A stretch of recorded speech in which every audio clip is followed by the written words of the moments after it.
Okay. All right. Fuck it. Fuck it. We're going online early. I'm just, yeah, we're going online early. And I still cannot get the camera dialed in. Let's just fucking do that. Okay. Ah! Hi, Shannon. Just, there we go. Okay.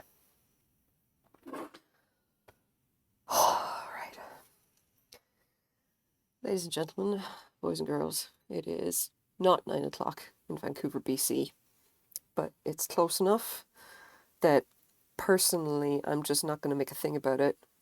You know, look, who am I kidding? We're currently at fuck it o'clock. My bubbly matches my yarn. For once, yes, it does. And we are just low-key inventing crochet stitches here.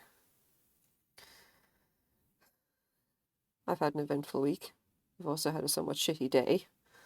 Not necessarily in that order, but I was not online last week because I was once again high as fuck because I had a migraine and ended up taking the meds and continued in that vein for the rest of the week. I've had just essentially wavering between being fucking sick and taking a bunch of migraine meds and generally just feeling like something that the cat dragged in. Look, it's been a trip, I'm just saying. It has been a trip. And I've done a lot in the last week in between doing that, in between like doing all that stuff. Not the least of which is I joined the Crochet Guild of America. Like I'm now an actual dues paying member, okay?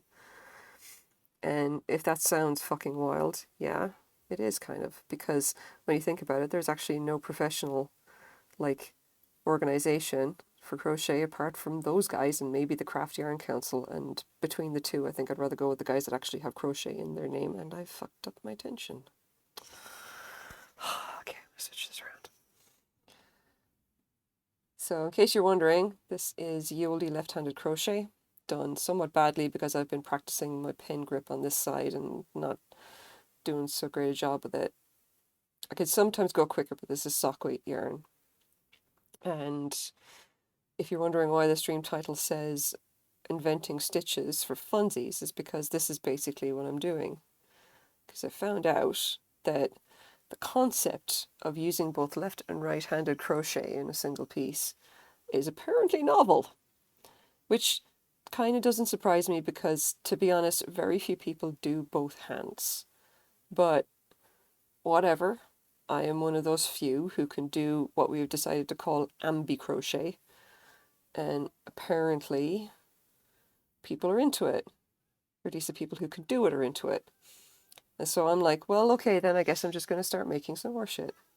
Anyway, listen, it's been a whole last week, and it's only I want to say a whole last 2 weeks. Yeah. Apart from like having migraines and being ridiculously sick. And I did some cool stuff today. I ended up going out to crochet rough. Yeah, sure. I should put that in my business cards. The shitty ones that I print myself on a Cricut machine and then print out on scrap paper or some other shit. I don't know. Anyway, I should totally put that on my crappy business cards. But anyway, this has been all, a roughly shitty day because I've already had at least one panic attack today. I've also had another one earlier this week, but it's I want to say it's a process, and eventually I'm going to improve and stuff, and to be honest, no. I don't think so. I think like I'm going to be lucky if I improve at this rate, Like my mental health is now absolutely in the shitter, as we would say back in Ireland or whatever. Yeah. I don't know how you guys have been doing. Yeah, it's been too hot in Vancouver in October. I'm still kind of like fucking just surprised that it's been so warm. It's still fucking t-shirt weather. What is up with that? It makes no sense. And I wonder, should I just explain what I'm doing? It's like, I don't even know if I really want to explain what I'm doing. It's like, who fucking cares apart from me? Yeah. So to tell the story of why I had a panic attack earlier is because I got an email about the plagiarism detection software. And that is a whole fucking saga in its own right, which I kind of don't want to get into. Long story short, if you know who Nora Roberts is, you know she got plagiarized a few years back. And I was one of the idiots who did a whole bunch of work, found a whole bunch of plagiarism instances for free, sent her the report, and let her sue the author involved.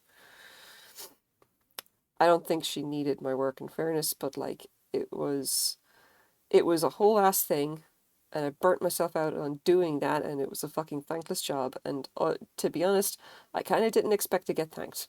You know, it's just something that needed to be done. It might as well have been me that did it. But I got left out to dry basically by the rest of the community once everything kind of died down. And every time they said that they cared about plagiarism, nah.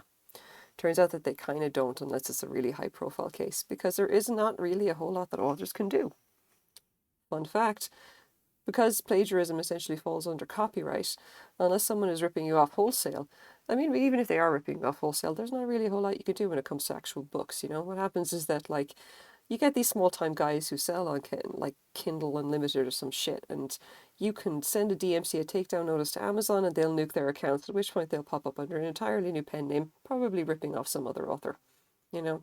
It's a numbers game to them. They give zero shits, and they are based probably someplace around the world. I don't know. Usually Turkey or China is the one thing. Not to call anybody out specifically, you know. There's lots of like scammers all over the world. So, you know, not necessarily just in those countries.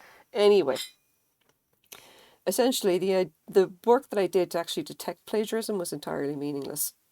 Because like once you detect it once, there really isn't a point in like the system that I had that could have actually detected stuff proactively.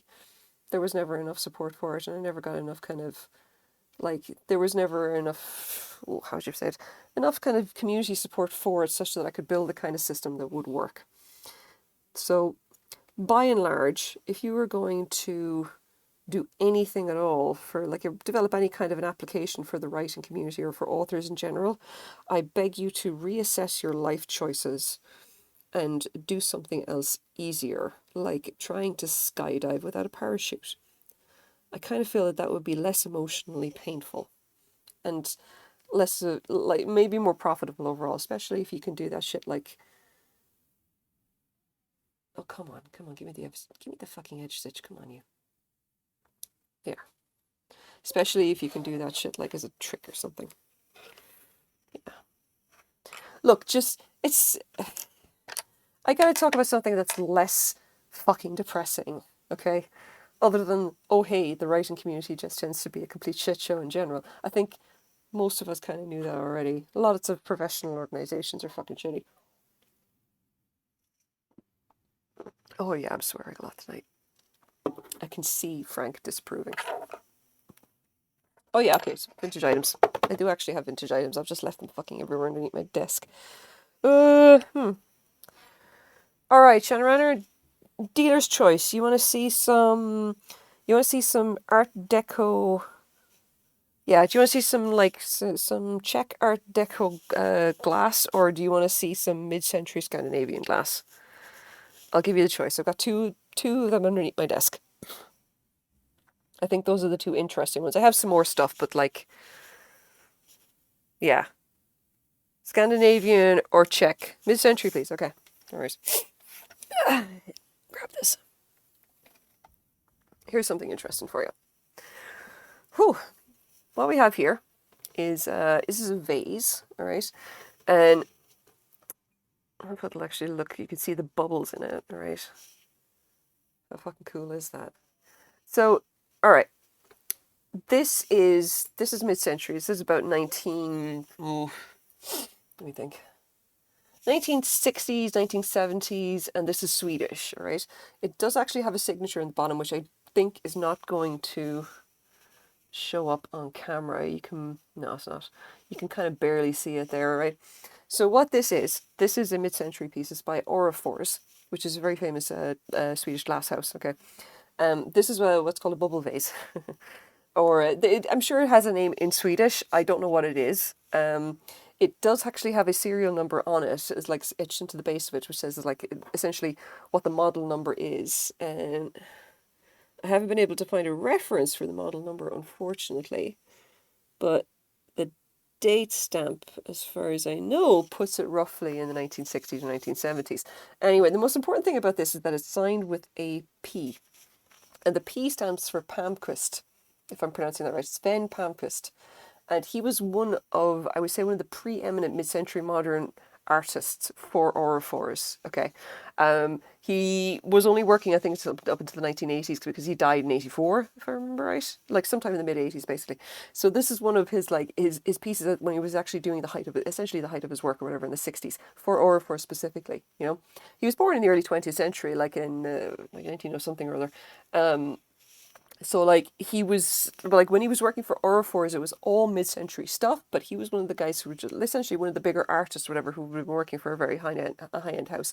And this is one of his like I'd say one of his better pieces, signed by him in perfect condition. Okay, and I bought this in a thrift store for $3 because I loves me some Scandinavian art glass for cheap.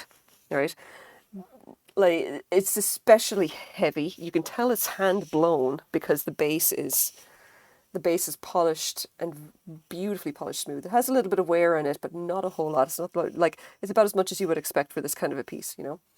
And this was again, it was handmade, signed by him, signed with the P, you know. And Aurifors is definitely one of the better like glass houses. They're still around today, okay, but their designs from the mid-century, especially the art house pieces, would have been considered very expensive. Like, yeah, I know, $3, right? Like, if you get like an art, essentially something that's kind of like a not a specific design, something that's just kind of an experimental piece or something by one of these artists that would be specifically signed by them, you could go for like thousands of dollars, you know, a couple of $1,000s, you know, especially for something really unusual. This is just kind of nice, you know, a couple of hundred maybe. I liked it. It's like as soon as I saw that it was actually signed Aurifors and it has Sven Palmquist's actual signature, like you can match it to the records online. I was like, yep, this is definitely worth having, you know. And like they could just turn it over and literally just miss the signature because it's a clear glass vase. And thrift stores miss these all the time. Like the amount of really nice mid-century glass that I've literally pulled out of a thrift store because I know what I'm looking at, it, it's ridiculous, you know. And I usually see things like, I see Costa Boda quite a bit, I see Itola. This is actually my first Aurifors piece. And what a beginning one to find, because like Aurifors was a step above, like quite a cut above them, you know. But yeah, this is definitely one of the nicer finds that I got last week or so, you know. It is incredibly weighty and you can see the thickness of the rim there, the thickness of the glass. Like you can tell the craftsmanship of it as well. This guy did not fuck around. He was incredibly good at what he did, you know. The whole style of it, the shape of it, and the weight of it. And again, this is free-handed. This is not coming out of a mold. And there's incredible precision and clarity considering that it was just done freehand. There are, let's say, I was looking at it a while ago, there are no actual bubbles in the glass, which you sometimes see, you know. It's like there's literally just these outside kind of bubbly bits and that's it, you know. It's too wide and short to be a good vase. I mean, possibly, yeah. This is definitely one of the smaller pieces I found. But like, I don't think it's meant to actually have like, you know, it's not meant to have flowers or anything in it. This is literally just a decorative piece. If you actually look at it and see the refraction through it, the glass is so thick that it has like a lot of whiteness in the base. And the bubbles give it this kind of interesting refraction kind of thing.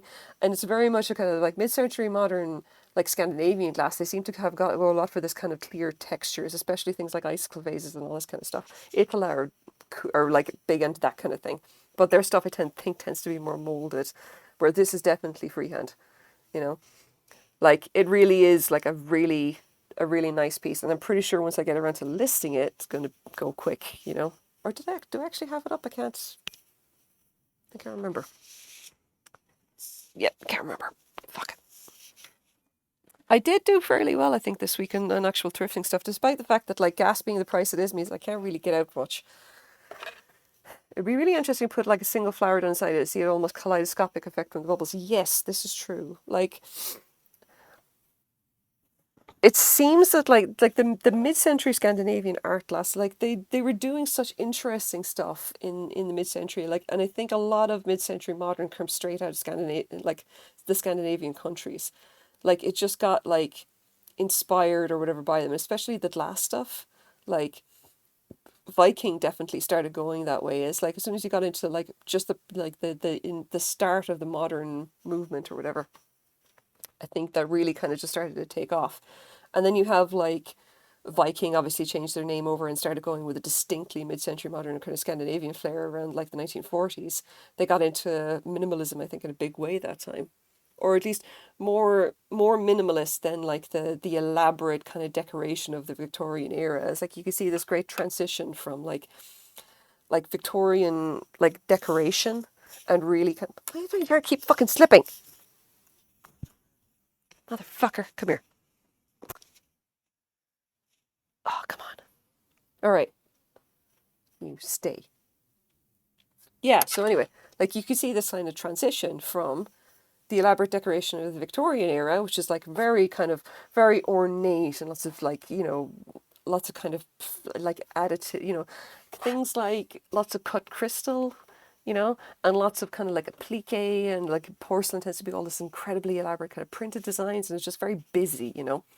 And you start getting into the 50s and you start getting into the more the modern era and you see this kind of slimming down of decoration.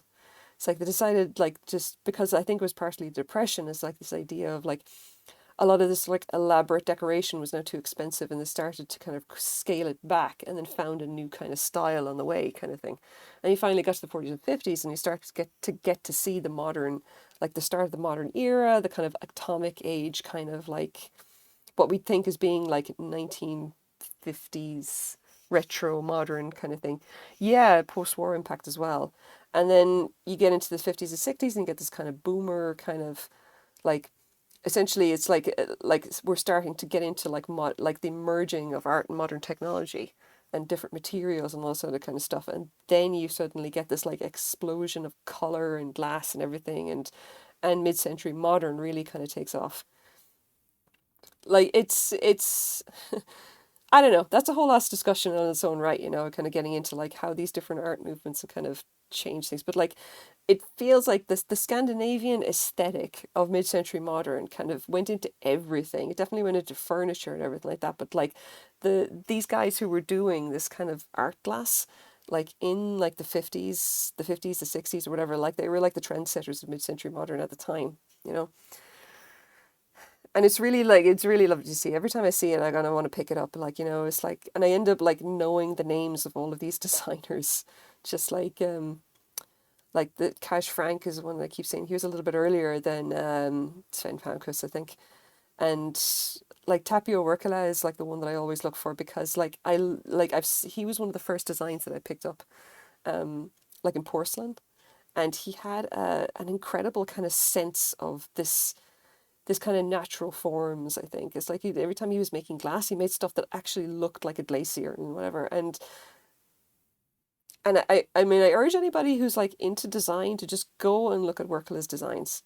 Like, I want to own some of his glass someday. It's just that kind of like really just kind of replication of nature and like trying to kind of get a sense of like how ice feels into glass. I love that. It was like he was trying so hard for like things like textures and form and making it into like functional objects using glass and like his stuff is sublime. I could geek about that all day.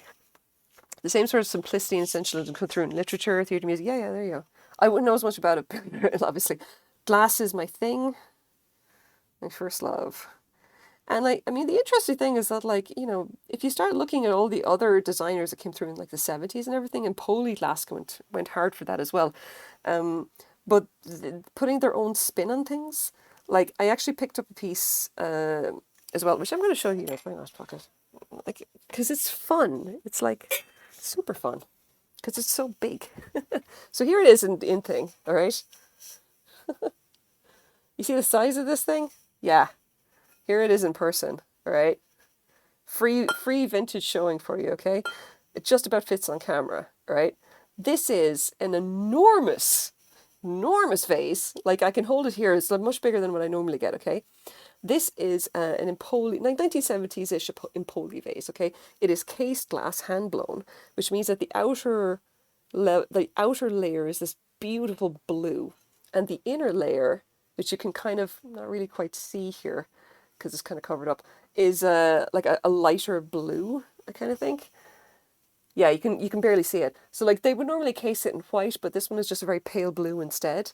But the outer layer is this deeper blue and this translucent. It's like it's blue, but it's not opaque, so you can see the color underneath. Okay, and the casing is just it gives us this incredibly bright color. You know, this lovely kind of like you can see the base is a little more blue and it has this lovely kind of like gradation in the color. Because the form is very much mid-century. You know, now you would think that this is Scandinavian, but it's not. It's Italian. It's in Poli glass, because this is their interpretation, I guess, of mid-century modern, based on the Scandinavian design that was super popular at the time. A lot of the things that, like, on the top of my head, I want to say Home Guard, but I know I'm probably wrong on that. But Home Guard is the one I think of. Okay. Anyway, Home Guard and everything, they started doing like hooped vases and whatever like that. And as far as I could tell, the Italians were just like, hey, I want a piece of that. And they ended up going with this and they made it cased. And they had a lot more of kind of like simplicity in design, I guess. It's like they had like less of the hooped kind of stuff. And hooped vases are just the big bulby rings, you know, going up in them. You just Google it if you're really curious. And the Italians kind of went for something a little bit more subdued. They wanted long and elegant and extended and like it just the genie bottles is kind of the shape, you know, that they were going for. Not to say that they didn't do some hooped vases, but this is kind of was closer to their aesthetic. They wanted things that were more classically elegant. And that was specifically in Poli, right? If you actually look at Murano mid-century, they were going batshit bonkers, just doing freehand stuff. They wanted like things that were like far more elaborate and organic and individual, I guess. It's like they couldn't. I feel like mid-century Murano is like none of it is simple. It's like they decided that they didn't want simple. They wanted they wanted batshit bonkers and decided to go for that instead. But obviously they were master artisans, so what they produced was incredible. And look, we could talk about glass all day, every day, and everybody who comes to the stream is going to look at me and going, what the fuck is this lady talking about? Because she's crocheting and babbling on about fucking art glass. I'm possibly in the wrong place. Listen, we can talk about crochet, all right? We're going to talk about crochet. Actually, I'm just going to drink and then we're going to talk about crochet. Okay, all right. Okay, all right. So we're going to talk about crochet, all right? This is the new stitch, okay? And I will give you guys a chance to guess what I am doing here, okay? Any of you guys actually know crochet? You know, there's like 6 people viewing right now, right? Do any of you guys know what crochet, like, what crochet stitch am I doing in order to produce this fabric, okay? I will give you a chance to have a go at this. I won't tell you straight away if you're feeling brave, because I'm pretty sure nobody is going to guess. That's just how I roll. You're close. You're so close, Shanna Renner. Half double. You were so close. But like, there's an additional element that you're not going to get, which is how you actually get this particular texture. Okay. And I've decided that I'm going to call this a sidewinder, because I like this is like the back and forth kind of thing, right? And you can't see it very well here because I don't like this pooling. I need to actually redo this on a flat color and maybe in a thicker yarn, and you'll see what I mean with this. But it's the back and forth kind of zigzag or whatever like that. It goes like this, like a snake, okay? It is very, very specific. And you can see I haven't woven in my ends because like I'm just fucking stupid now. Here, this is how it's supposed to look.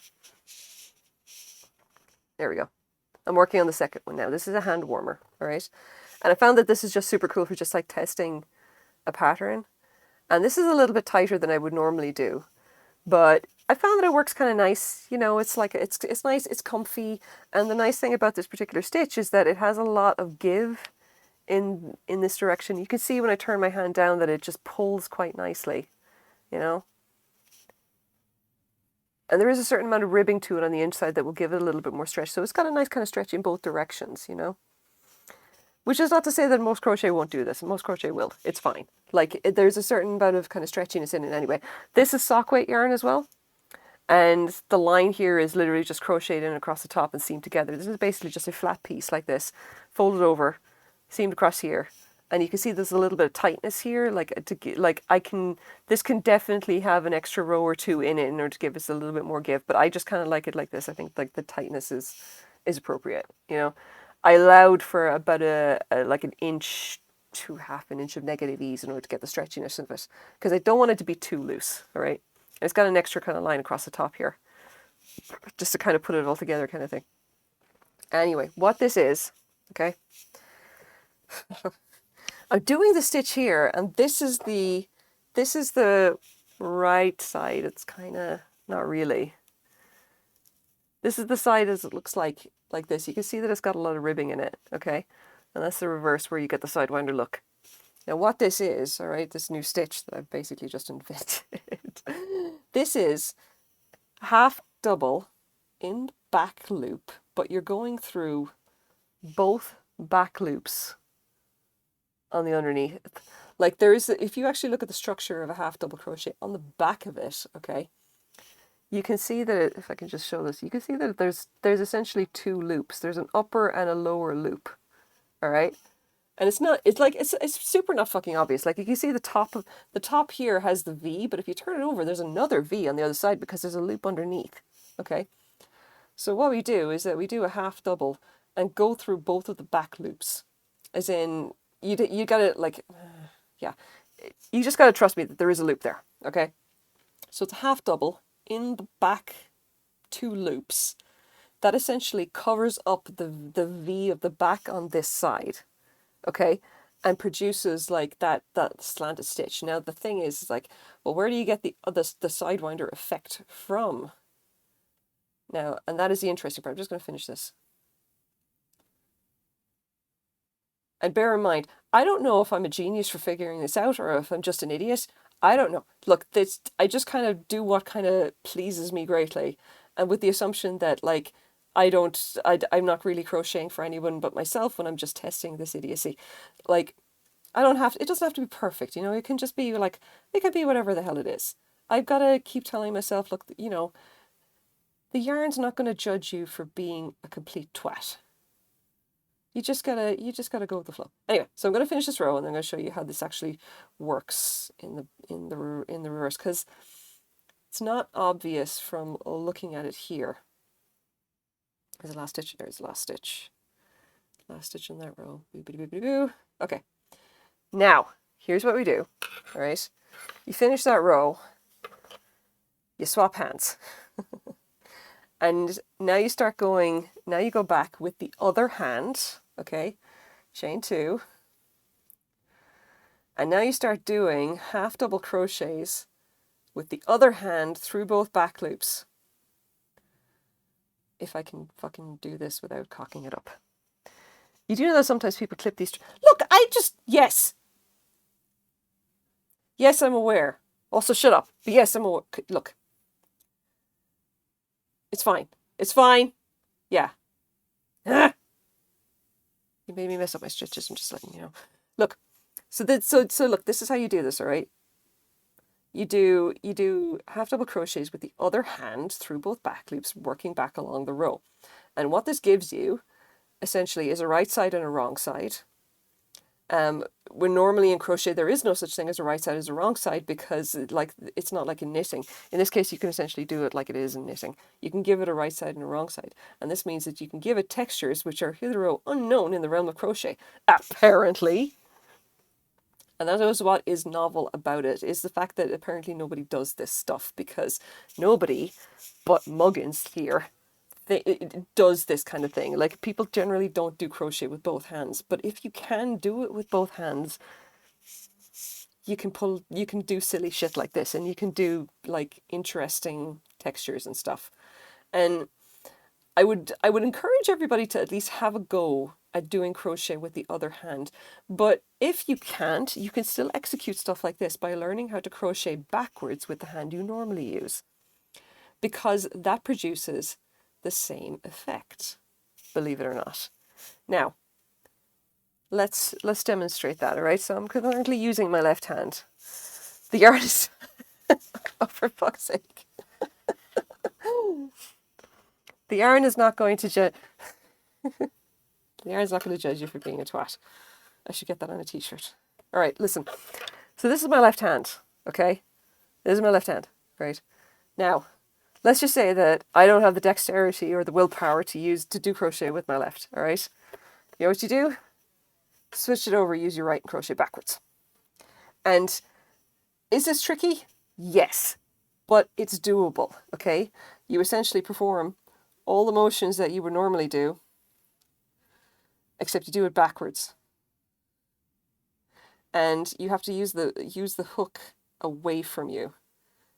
And it is fucking tricky to get. And I, believe it or not, I normally do it with my left, not my right. So, okay, let's try that again. Wait.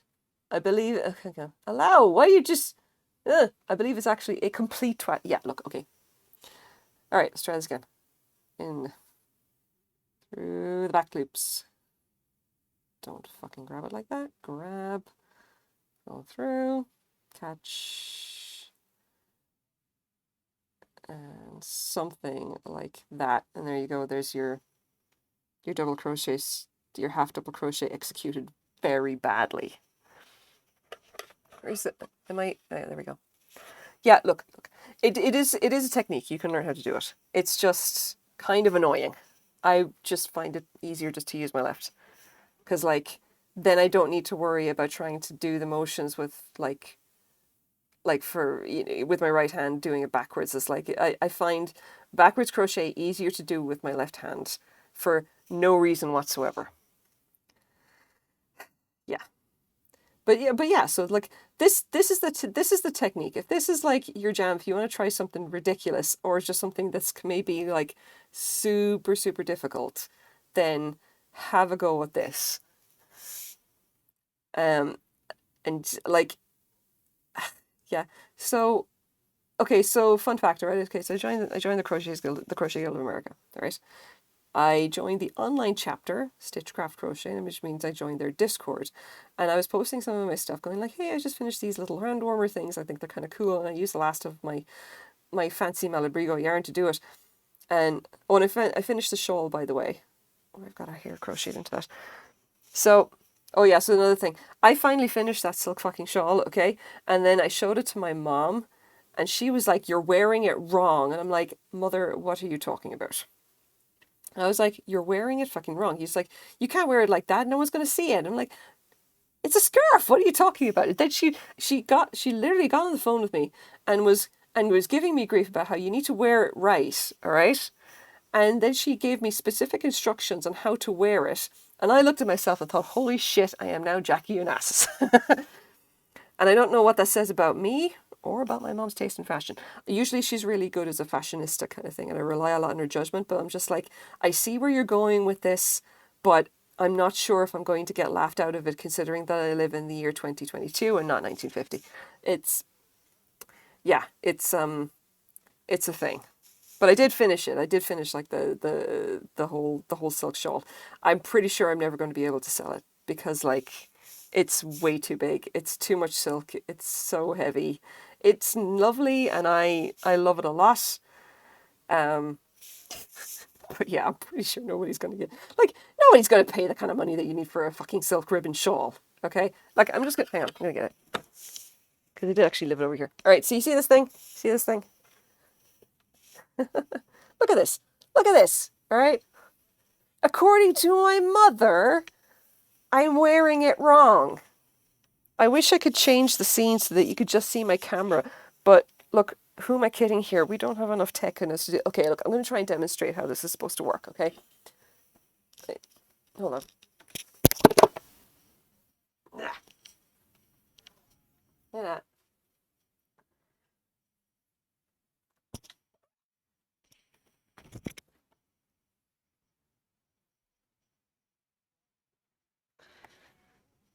Look at this. Yeah, there we go.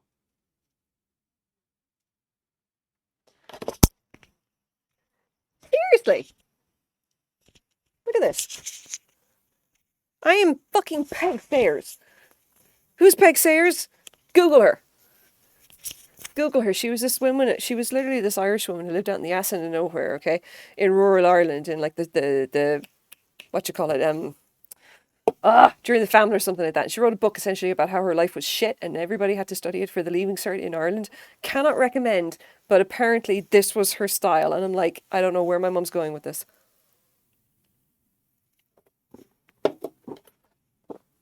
Are you lining up for bread in Soviet country? Give me time. Give me time.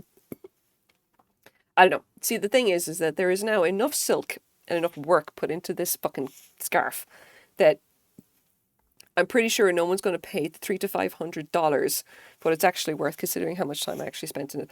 Like, I gotta just start printing more, like publishing more patterns. I'm not even going to lie, because like, who else is gonna like? What else are you gonna do with these other than just patterns, more patterns, all the patterns? That's how you make the money with the crochet. That's how everyone says.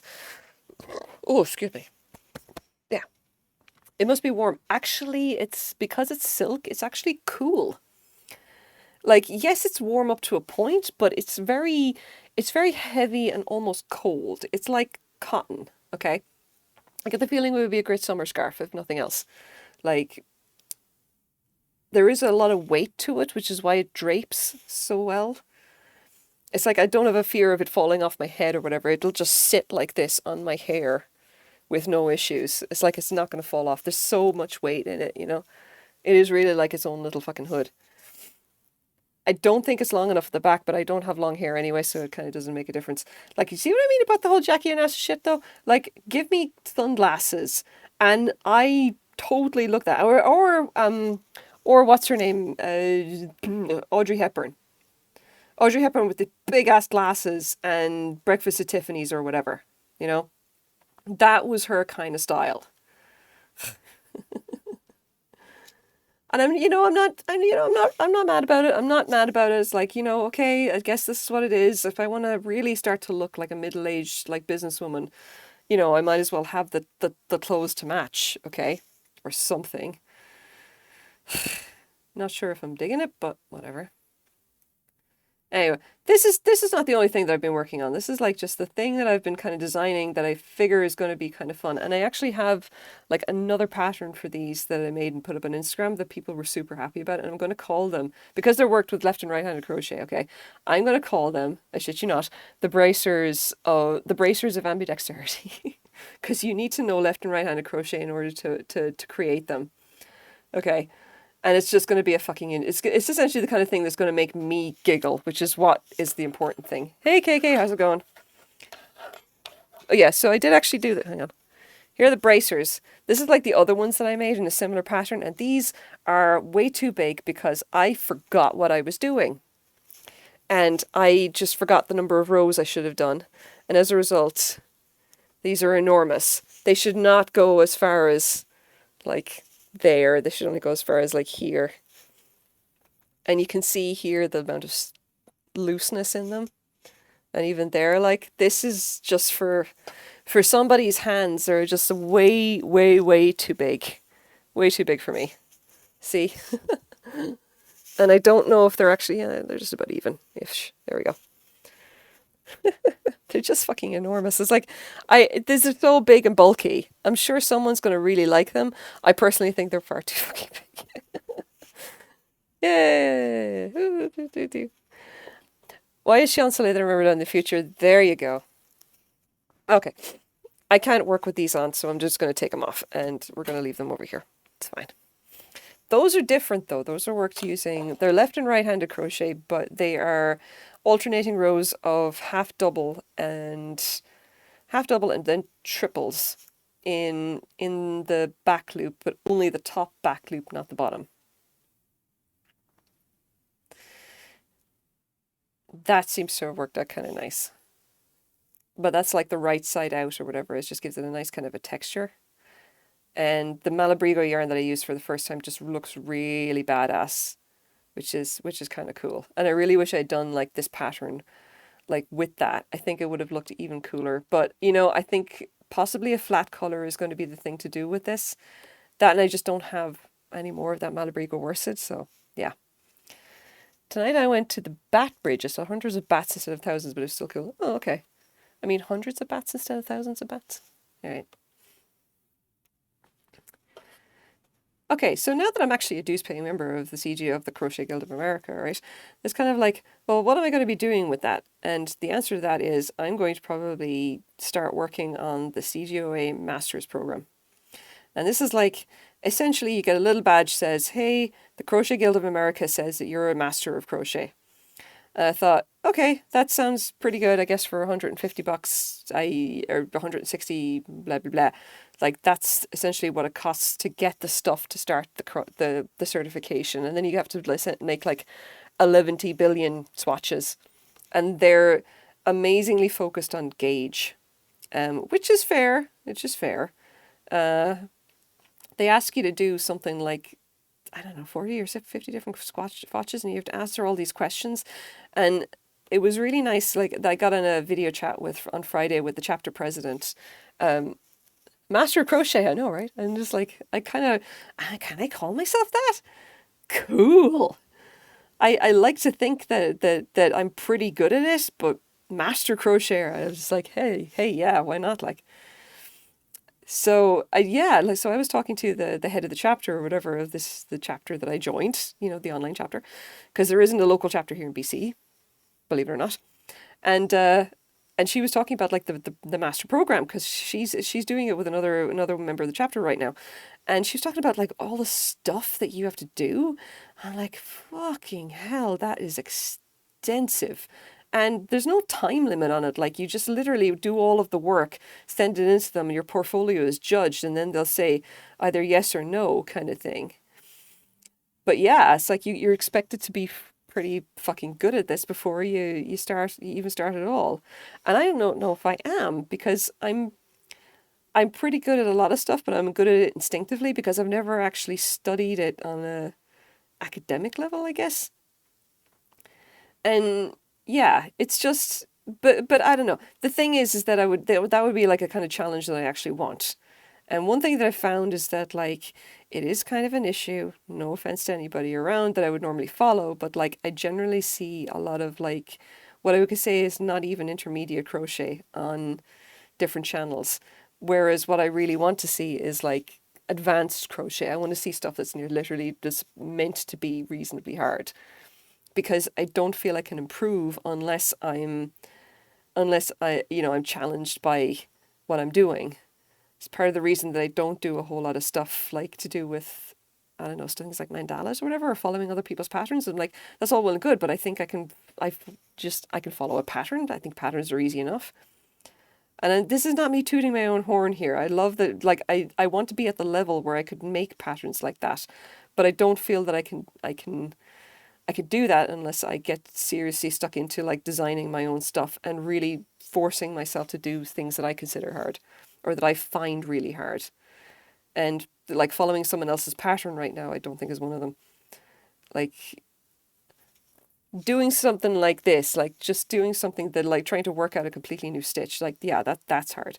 Doing the master's program where you have to seriously sit down and like start considering very carefully things like gauge and like how to adjust patterns and all this kind of thing, like, that is something that's going to be legitimately hard, you know. But I see like a lot of the people that I see on Twitch or whatever, they're just like, oh hey, let's make granny squares, let's make amigurumi, and I'm like, that's great, but I want to do stuff that's more advanced than that. I want to do like, what I want to do, if I do actually do a masterwork, I've decided that the masterwork that I do is going to be Irish lace. And I don't know if you guys have ever heard of the actual process for making Irish lace, but let me tell you, it is involved and it is fucking ridiculous. Because, okay, I want you to imagine, all right, Irish lace, right? If you want to do Irish lace, the first thing that you got to do is actually construct the pattern on paper or something like that. There is not like, you don't really need to kind of like you can't just sit down and start crocheting. That's not how it works. Irish lace is fucking impossible. What happens is that you have a certain like size. You have a kind of a how would you call it? You sit down and kind of like draw out the kind of motifs and everything that you want in the kind of configuration that you want. Okay.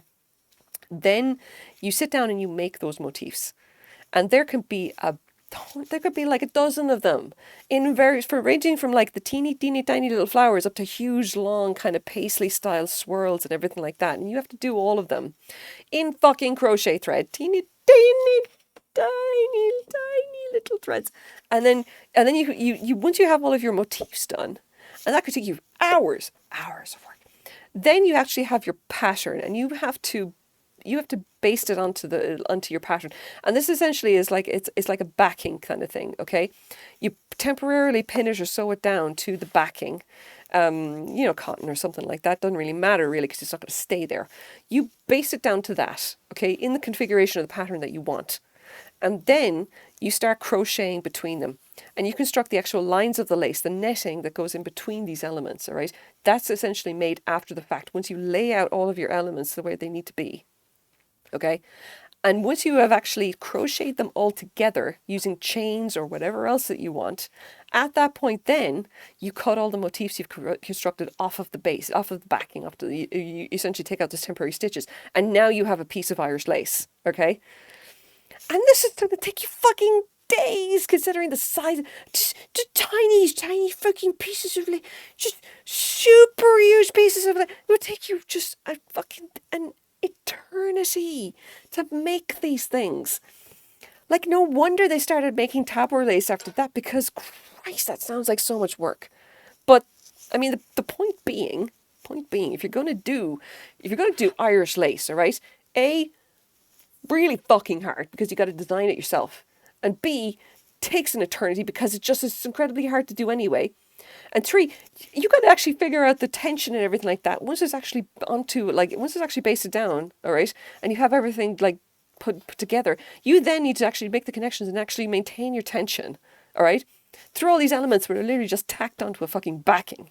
Like, I cannot imagine the amount of effort that went into just making a small piece. It sounds like such a ridiculous amount of work for something that small, for something that precise.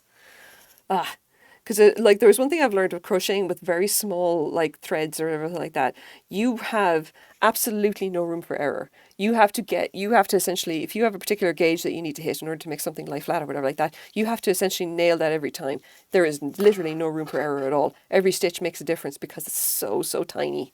And it may not seem like that much, like there wouldn't be that much of a difference. Like, and like, if it's, that larger stitches, it would, like, adding a large stitch would be different, like, or that would make more of a difference. I don't know exactly why. All I can tell you is that, like, when I'm trying to do very, very small stitches, just fuck, man, it'll drive you nuts. It absolutely will drive you nuts. You have got to be dedicated and slightly mad to want to pull this shit off. Yeah, the stitch counting would just, I don't know. Like, I think what is part of it is that you would have to get all of the counts for the actual, like, you would need to get all of the counts for each motif. It would have to be bang on, okay, because the motifs need to be created independently, all right. And it means that, like, there's no such thing as like half-assing it on the motifs. They're all just tiny, and you have to make as many of them as you need to complete the pattern.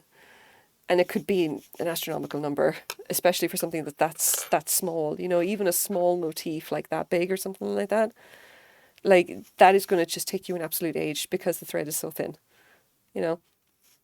Like, I keep looking at these pieces of Irish lace, historical Irish lace, and don't get me wrong, they are precise and beautiful, and obviously the work of a master is like the absolute, like, the pinnacle of their craft, essentially. But they are intimidating. I'm not even kidding. Super fucking intimidating. But I think that unless I am willing to make one of those, I don't think I can legitimately call myself a crochet master.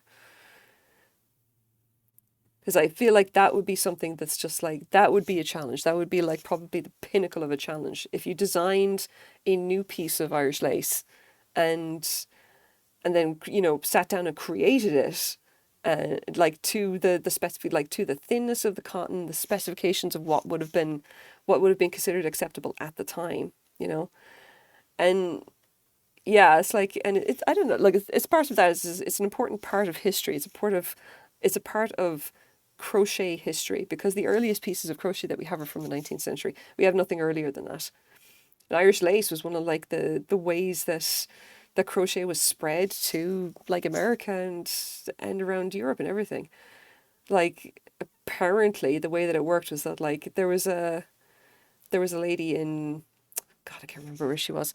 Like she essentially just got some Venetian lace, reverse engineered it, and started teaching how to make lace in Ireland. That was how the Irish lace industry even got started. And it was a major part of the famine. It's like making lace was a thing that saved a lot of families during the famine because, it was easy to make lace. So everybody just like sat down, picked up a crochet hook and started making lace to sell to the wealthy, to the wealthy women of Europe. And apparently Queen Victoria was a huge fan of Irish lace and even Limerick lace. Like there's some paintings apparently of her wearing Limerick lace. Limerick being my hometown, for what it's worth. And that's a different style of lace. It's actually a tabor or needle run lace. And so, fun fact, my mum actually sent me. She was just like we were talking about lace and all this stuff, and she's like, "Oh, I've got a piece of Limerick lace. I'll show you." And I was like, "You have a what now?" And she just literally wanders off for a few minutes, then comes back and then shows me this.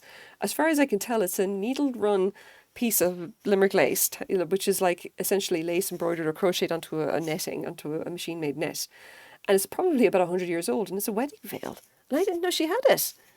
It's pretty. It's all hand done. But fucking complicated. Like the ancient foods, but with crochet. I guess. Like it's historically relevant to me anyway, being that I am Irish, 95% Irish as far as I can tell, born and raised in Limerick.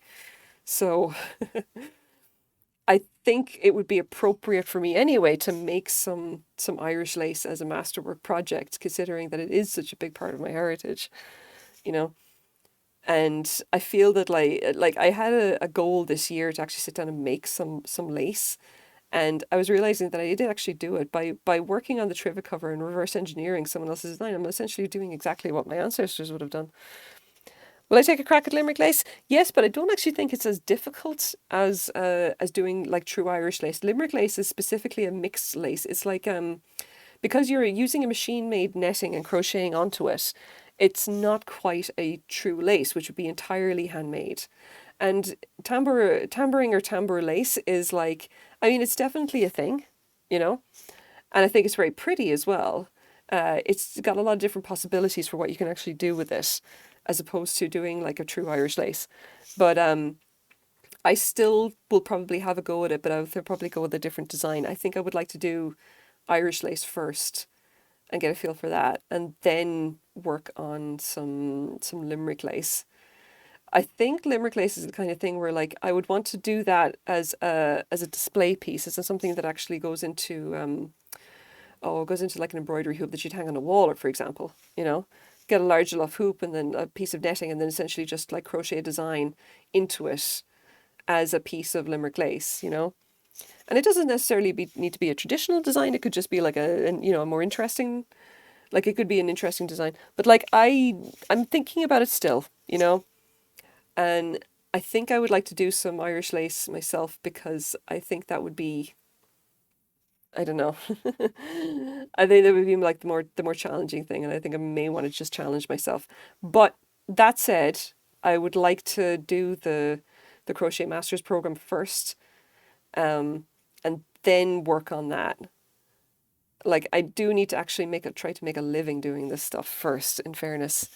I mean it is. It's like apparently like Irish lace was just like it was just this entire thing. It is something that is like there's something that I find very deeply personal and very like historically important and personal to me because of the significance of Irish lace during the famine, you know, and Gortamore. During Gortamore. It's called the famine in English. It's not called the famine in Irish. But the fact that my ancestors essentially used this in order to survive the genocide is very significant to me. Um, so yeah, I'm gonna just like I want to be before I attempt something like that. I want to be ready because it's not something that I would be willing to fuck up. And Yeah. There's a lot going on there. Just it's an it's because I'm Irish. It's just, there's other stuff going on there. But anyway, like it's just apparently like just talking to the people in the CGOA, it seems that like a lot of the stuff that I do or attempt to do anyway, who knows if I succeed, a lot of it is like novel. It's like nobody really does that stuff because nobody's that nuts. Like knowing a million different styles of crochet is not normal. Um, and I explained that like I focus on teaching. I want to be able to teach all of these different methods in case like so that anybody can come to me and learn. And they thought that that was pretty cool, which is nice. But like, no, there is no standard. Apparently, no, there's no standardization of methods. There's just like, I can go off and write the book on this if I want to, which is kind of fun and interesting, I guess. Like, I don't know. I feel strange about it because I keep kind of thinking it's like, this is just kind of fucking around. Who the hell's going to do this other than me? this colorway, I'm just not, this is sock weight yarn, but I swear to God, guys, I'm not digging it. Like, I don't think the pooling, like, I don't think it works. That's the problem. And you can definitely see the difference in the pooling between these two, okay? Or maybe, yeah, no, because it's pooling differently here and here because of where I started. Okay. And the interesting thing about this is that if you actually want to execute this pattern the way that I envision it, you need to actually start with your left hand in one and start with your right hand in the other when you're doing alternate rows in order to actually create like, obviously you need to alternate left and right handed crochet anyway in order to produce a sidewinder pattern. But, however, when you're actually doing these, specifically these hand warmers or whatever, in order to get them to be left and right, like for your hands, you start with a different hand on both of them. You start with your right. This one I started with, the first row I start with my right hand. This one I'm starting with my left hand. And the reason that you do that is so that this thumb hole kind of, and the ridge here, looks a little more interesting. And like you can always have, like when you're seaming this, you're always seaming from the bottom up to the top, and you go across the top of the thumb. And it produces a bigger ridge here than it does here. And that's literally just for flair. Fucking, who cares? You don't have to do it like that. You can just do it the same both ways and just do a different, size. I don't know. I like the symmetry. It's just a thing.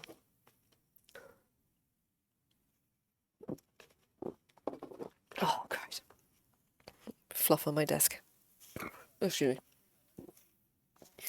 Anyway, just ranting about crochet aside.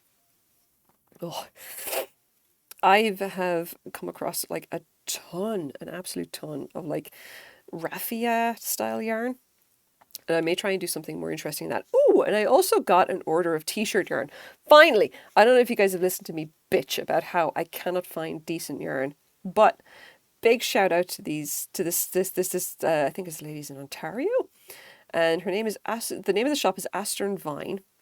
And she does a lot of kind of specialist yarns for things like macrame and a certain amount for crochet and everything as well. But she does an entire line of t-shirt yarn, which is like good stuff. Oh, excuse me. Like, can highly recommend, all right? It's good stuff. And I use it to make a basket that I put up on Instagram as well. Which, actually, you know what? I'm going to do I'll do the thing.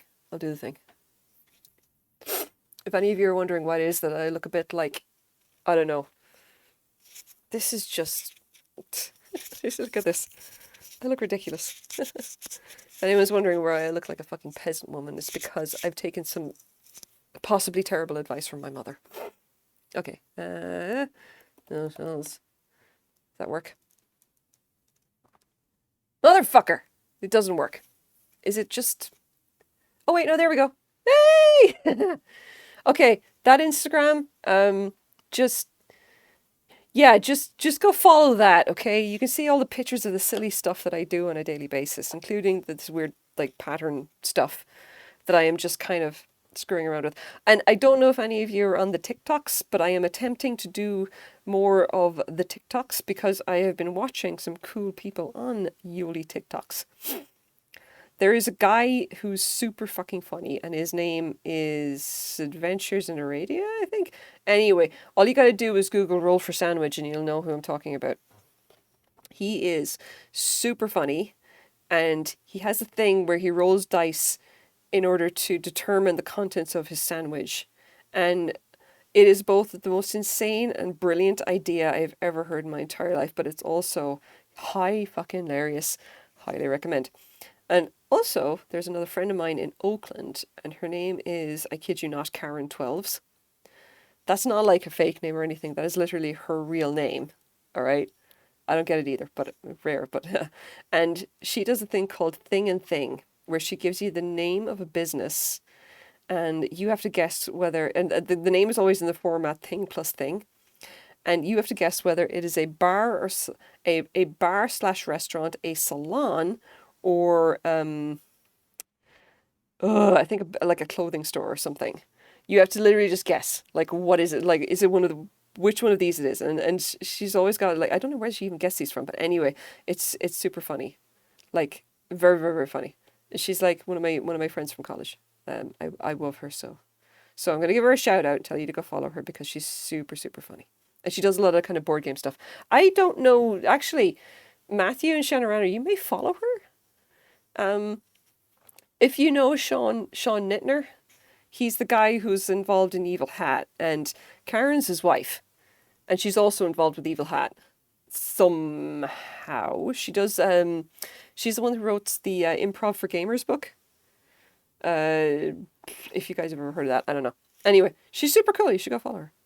She's like nice person and everything, and she has a far better sense of fashion than I do. Clearly, because look at what I'm wearing, and she also you're my crochet woman in defect. Yeah, well, just you should follow her. You should totally follow her as well. 'Cause she's kind of cool. Yeah, um, it's just I keep looking at it. I kind of just want to do this with my glasses, just to complete the kind of like this kind of like I am an old peasant woman giving you crochet instruction and looking at you over my glasses disapprovingly. You don't know them. You should totally go and check them out because they're good. They're good peoples. They're very like they do a lot of kind of like tabletop role playing game stuff, I think. And Evil Hat does I want to say face core, but I cannot for the life of me remember because I've not been in the scene for a while. Like I used to be super into tabletop role playing back in college in the before times. Um, and I ended up getting out of it because like I just kind of couldn't like I couldn't like live on that or anything. Cause I ended up spending all of my time just like working and stuff, and then getting into falling into tech and trying to make a living doing that and a bunch more stuff. And anyway, look, tech industry has a lot to answer for, but I used to be super into it. Yeah, but yeah, you should like that. It's like Karen's always been kind of into it. She was teaching. I think she was teaching. She was teaching English for a while, but herself and Sean just kind of started doing tabletop role playing or whatever, and they just and then Sean got into Evil Hat and everything, and then they just kind of have been working in the industry since then, and they are just like the best people. I love them both. You're the peasant woman is maybe a witch walking around the town square with an Earl walking stick. It's a fine. I mean, not even gonna lie, I'm planning on wearing like my big poncho that looks like a cloak for Halloween. So I'm gonna go out trick or treating with the kids, and eventually my daughter's gonna get sick of her big floofy witch's hat, and I'm going to steal it. And when I start wearing that and that big poncho, I'll be just like, hell yeah, I am now a witch. I'll sell it completely at that point. I'm one of the rare board gamers who doesn't roleplay and doesn't do social deduction. Yeah, it's yeah, well, what are you gonna do? In fairness, Quaid's just like that as well. He doesn't do a whole lot of that. He's just like he doesn't really roleplay. He only does board games. Like role playing was never really his thing. It was definitely mine. I used to play D&D like a fiend, but yeah. Now the only question is like where exactly can I wear this particular shawl out? I don't know where I can do that.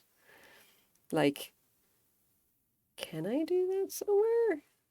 Where would I do? Because I like wearing it over. Like I'm currently wearing it over a t-shirt, and it just looks stupid. I will have you know. Like here's the nice hood with obviously the wire or whatever for my headset. Here's the t-shirt. But there we go.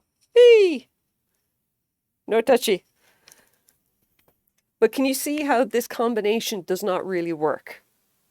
Just saying. Totally doesn't work. Oh, bitch. I gotta do this in like a different colorway. I don't think it works. Not that I don't like this, but like, I gotta see that stitch raised in a bulkier yarn. And we'll see how we go with it. I don't know.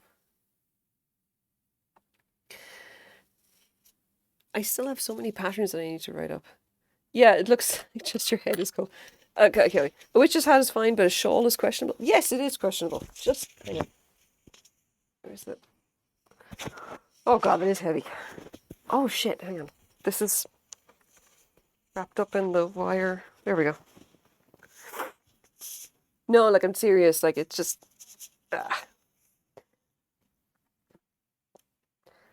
Like no, I mean, like I'm serious. Like you just the shawl. That is just a lot. That is absolutely a lot. On Halloween, all bets are off. You can essentially dress in whatever nonsense you want and no one's going to look at you twice. Not even in Vancouver. Like, it's like extra permission to dress weird. It's like, oh, it's like, you don't even get the thing like, oh, they're in the movies or something. Oh, they're dressing like a chicken for no reason. Maybe they're a mascot or whatever. Nobody questions it. But like, I think in Halloween, everyone has extra permission to dress like a complete tosser and nobody cares. And do you want to know how I know this? Because one year we went out trick-or-treating with the kids and I didn't have time for a costume and everything because I was just like, working like a dog and it was just like, fuck that, I'm just going to go in my normal clothes. And if anyone asks, I'm just going to say I'm a tourist. But Quaid went out dressed as Elsa from Frozen, complete with dress and wig. And nobody looked at him twice. Everyone was just like, oh, the kids look so great. Oh, hey, you're the dad. Clearly. Nobody cared. And I appreciate that. It's fun, super fun. And then I had to get rid of that fucking dress because it got sparkles on everything. And frankly, the wig just gave me the heebie-jeebies because I was just like, the texture of that thing was just wrong. I don't care what anyone says. It was just like, there was, I don't want to say bad juju or whatever like that. It was literally just the texture was like no, God, no, Christ. It just, no, made me feel bad. It's like I didn't want to touch it. I didn't want to like pick it up. It felt so squeaky plasticky. Were the kids also Frozen characters? No. I believe that at the time, Connor was just a baby and we, like my son was just a baby. We ended up putting him in like a little bear suit or bear onesie or whatever and he was cute. And then my daughter was a train. So she had a little cardboard caboose around her. That was it. I've been getting UK TikToks with advice on how to dress so you don't have to turn on your heat. Oh my god, that sucks. Wow, that really sucks. That says a whole fucking lot, doesn't it? How to dress so you don't have to turn on your heat. I feel so bad for everybody in the UK right now. I don't even know if we're going to have that kind of issue in Ireland. I'm pretty sure like my parents are going to be fine regardless because they have a wood burning stove if they need it. But wow, that's a fucking thing. Oh, like, yeah, I've heard a lot of stuff from the UK and like I'm kind of worried by all of it. But that's like, no, that's the Brexit thing. It is what it is. I heard that Liz Truss has been made Prime Minister, and I kind of imagine a worse person from the job. Where do you get wood in Ireland? You don't get wood in Ireland, you have turf instead. Wood in Ireland. What are you doing? We haven't had forests for a very long time. Although, if I remember correctly, my dad chopped down some trees, so I think he's gonna have wood regardless. He'll be fine. I don't think my dad is like one of the canniest operators in the country. You got to really insulate those doors and windows. Yeah, yeah. Like there's a lot of places in like it just because in Ireland it gets wet and it doesn't really get that cold. It's like you stay where you are. God damn it. Yeah, because it's like it's wet and not cold. Like you got a bigger problem with mold than you would with the actual cold. And I can remember growing up that like the reason that my parents decided to actually get all the windows like like redone was not because they wanted to insulate the house, although that was a factor. It's because they were tired of wiping black mold off the inside of the sills, and it was just disgusting, and it was a health hazard and stuff. Like, it's just a part of life. I can remember growing up with that shit. It's like, yeah, well, it's just something you deal with. The humidity is what it is. And possibly the reason that a lot of stuff in Ireland is built with concrete brick, we just don't have the wood anymore for this kind of stuff. So building with bricks is kind of like easier than trying to get the wood.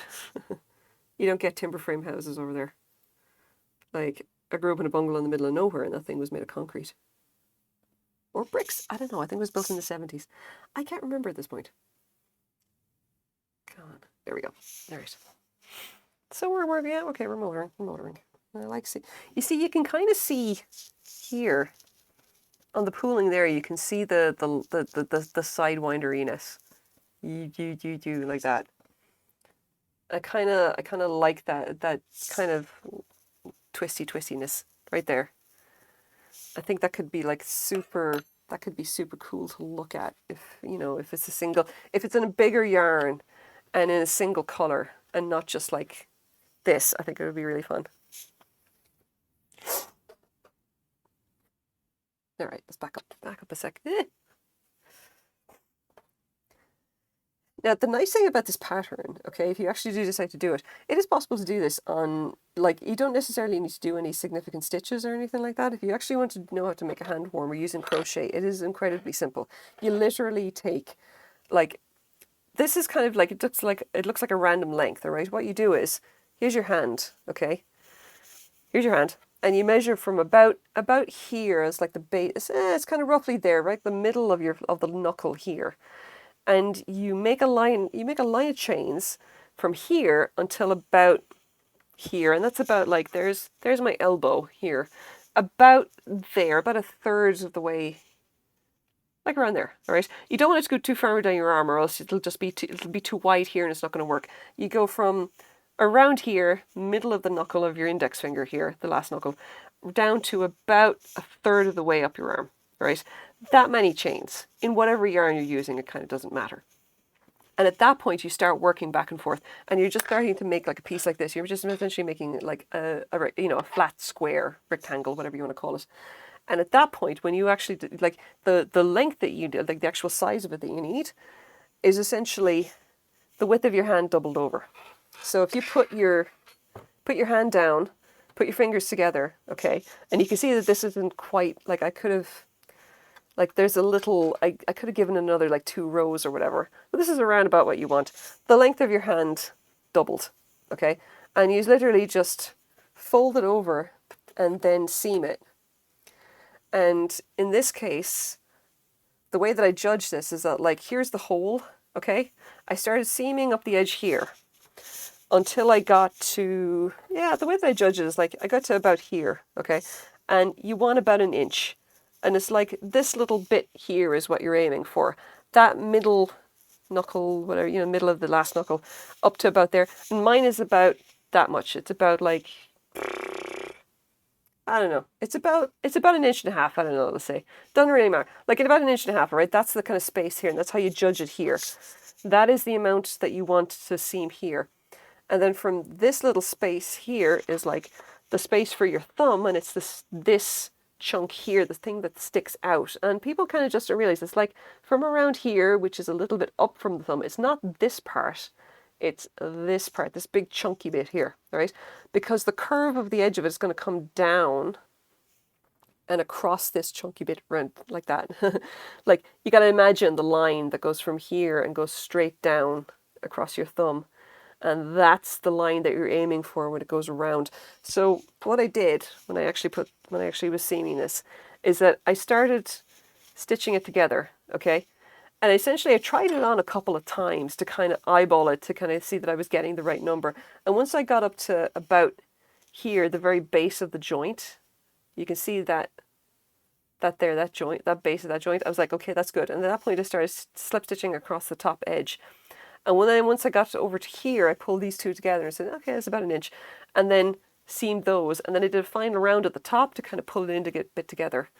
And this is kind of variable. You can let this go a little bit more if you want. You can make this longer. and make this shorter, all you're doing is just changing the position of the thumb, okay?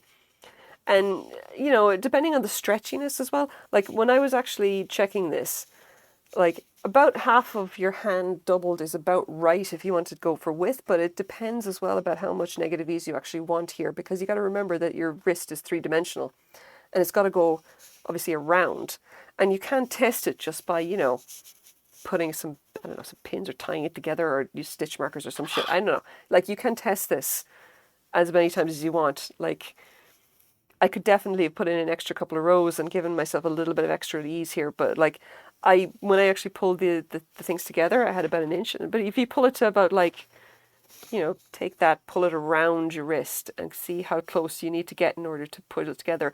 And there should be enough stretch that you'll be able to pull it on your hand, but not so much that it'll be floppy and fall off, which is the problem that I've got with the other ones that I've got here, wherever I put them down. Here we go. So this big one that I made, because I essentially I forgot what I was doing. I did extra rows, okay? So if you, where's the thumb in this? Yeah, here we go. So there's the thumb. So it's like it's for this hand. There's the ridge that goes across the top. Like when I was doing this, I realized that like, oh, okay, so I've just kind of ballsed up the number of, like this, it's very, very wide, okay? If I put this one on top, you can see it's got an extra inch, 2 inches of give here. And if I put my hand down, you can see how much extra I've got here. I've like an extra two rows, all right? I didn't need that much. I should have just stopped there. Fold over twice, that's where I should have stopped. I just forgot and I added extra rows. And then I said, fuck it, I'm just going to do exactly the same. Like, again, should have thought about that, but I didn't. And then this one is like a little bit too short. But it's like, if you want that, you can absolutely do it like that. But the pattern is just, it's super fucking simple. So I got to write it up and just like, you know, here you go, guys. This is something that you can do if you want to make some really stupid, simple hand warmers. You don't even need to like do things like, you know, pay attention to gauge.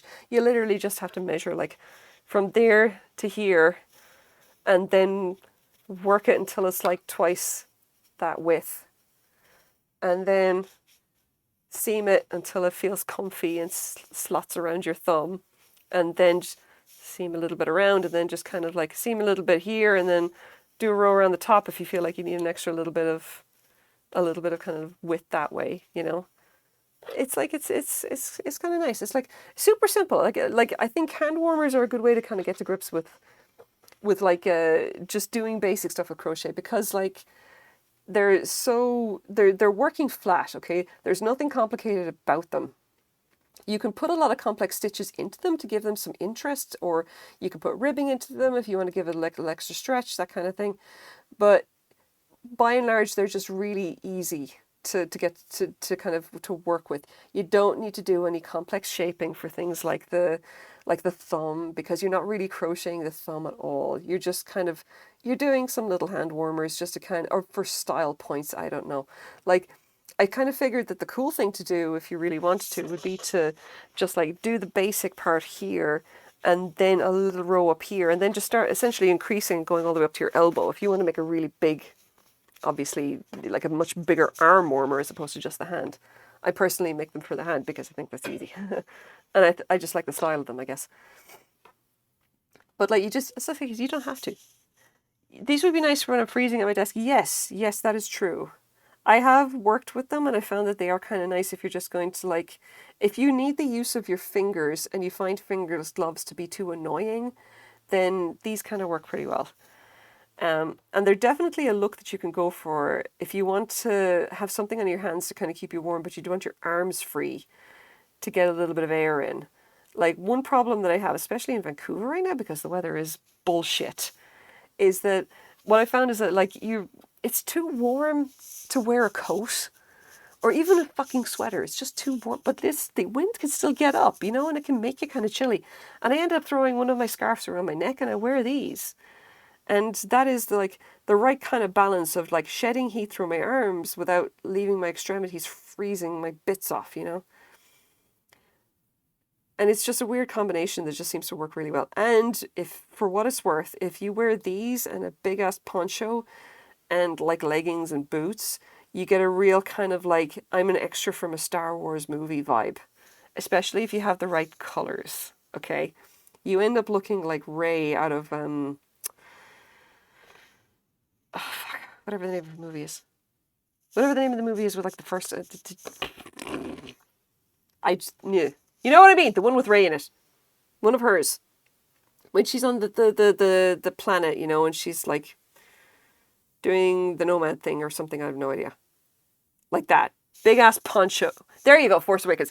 Big ass poncho, hand warmers, leggings, black boots, okay? You got a total kind of like weird hacker vibe, and also you end up kind of looking a bit like a Star Wars extra. It's like I'm kind of into the aesthetic, and I think more people should be into it as well. Like I'm just saying, like you definitely you would get a lot of admiring looks if you were at a convention. Just saying. If that's your vibe, you should just totally lean into it.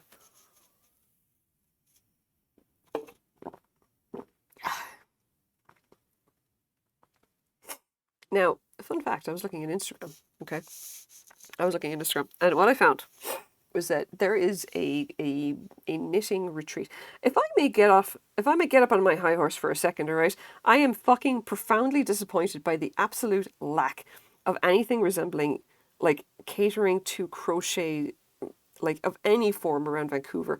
It is like if you want to do anything at all related to crochet, you might as well fucking give up and just stick to the online stuff, because there is no accommodation in like yarn stores have no yarn for crochet or suitable for crochet.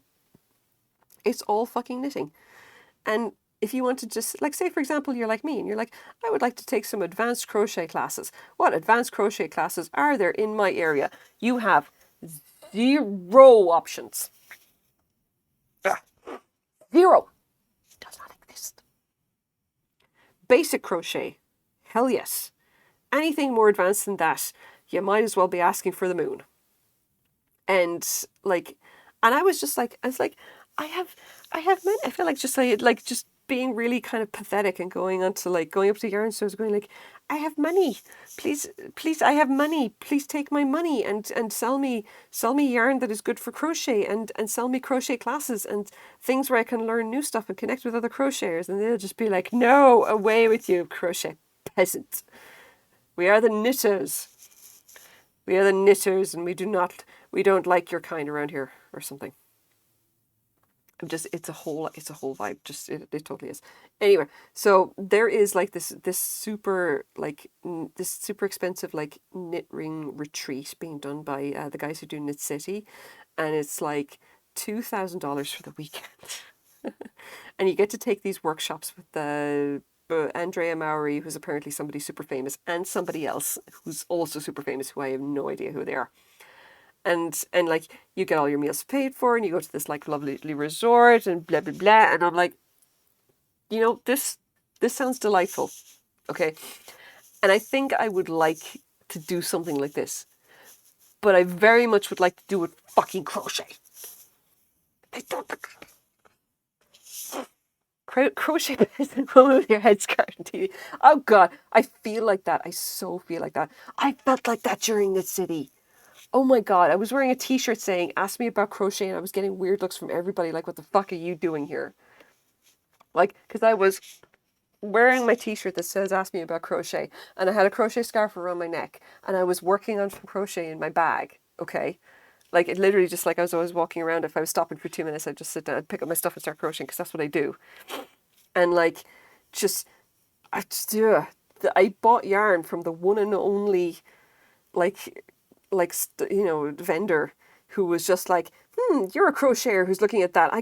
I would like to tell you about how my yarn crochets and what you can expect and blah, blah, blah. And she was just straight away like, I'm going to sell you this yarn by telling you how you can use it for crochet. And I was like, hell to the yes, I'll buy money I'll like, here's my money, take my money, I'm going to buy the yarn.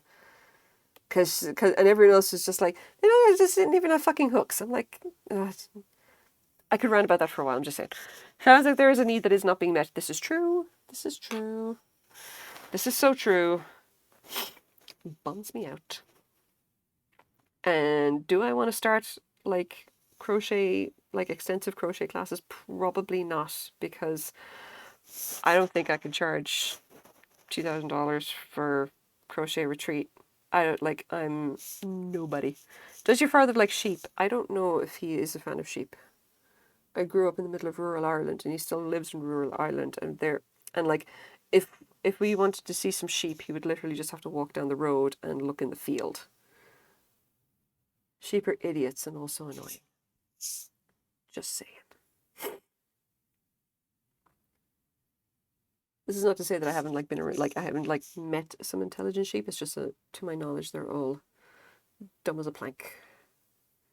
Barely more intelligent than the trees in that are like growing next to them, kind of thing. But to be honest, this doesn't really say anything because like my experience of sheep has been fairly limited. I generally avoided them. Cows, a little bit more familiar with cows. Cows are they're like dogs. Like, I'm not even kidding. Cows are like they're like 500-pound dogs.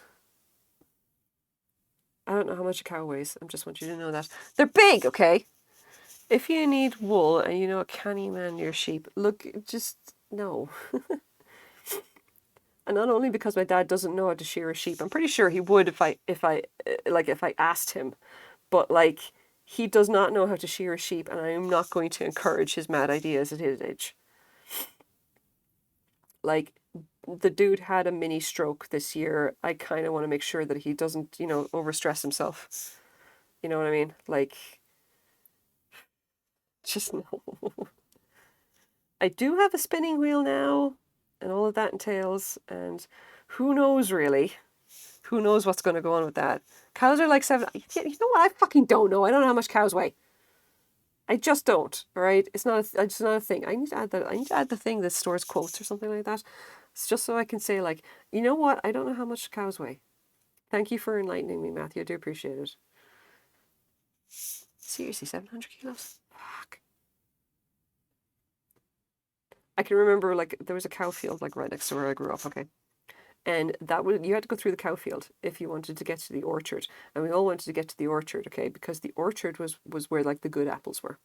And you would literally go down there and just like wander through the orchard and steal apples. And I don't know, like it was not like like an orchard that it obviously belonged to somebody, okay? But as the story goes, there was an orchard planted for Bulmers or something like decades ago. All right, and it's a little bit of weird Irish trivia for you. There was the expectation that like Bulmers would open like a brewery somewhere in the area, and then they would need apples. So some bright spark went through and just planted a shit ton of apple trees, okay, and all these different varieties, and that was great, right, for us, because essentially all it meant is that like when the said brewery did not materialize, they were just left with a whole bunch of like a massive fucking orchard, okay, and so what did all the kids living in the area do? They used to go down there and they would just like during the apple season and absolutely gorge yourselves on fucking apples and bring back apples for making apple pie and everything like that. So like when I was growing up, all right, anytime I wanted like a nice apple tart kind of thing, traditional Irish apple tart, it would be like my mum would tell us like, get your ass down to the orchard and get me some apples, you know? And I can tell you this much, stolen apples taste fucking sweet. Ah, they were beautiful. We used to eat so many fucking apples. Climb trees for them as well, mind you. But the important thing is that we'd have to go through a cow field in order to get through the hedge, in order to get to this fucking... Yeah, we call it slocking, but scrumping, yeah. In the UK it's called scrumping, in Ireland it's called slocking. Same thing. Yeah, but you have to go through the cow field, okay? And the cows, all right, they're inquisitive. And if you get them on the wrong day or whatever like that, you generally have to just kind of avoid them.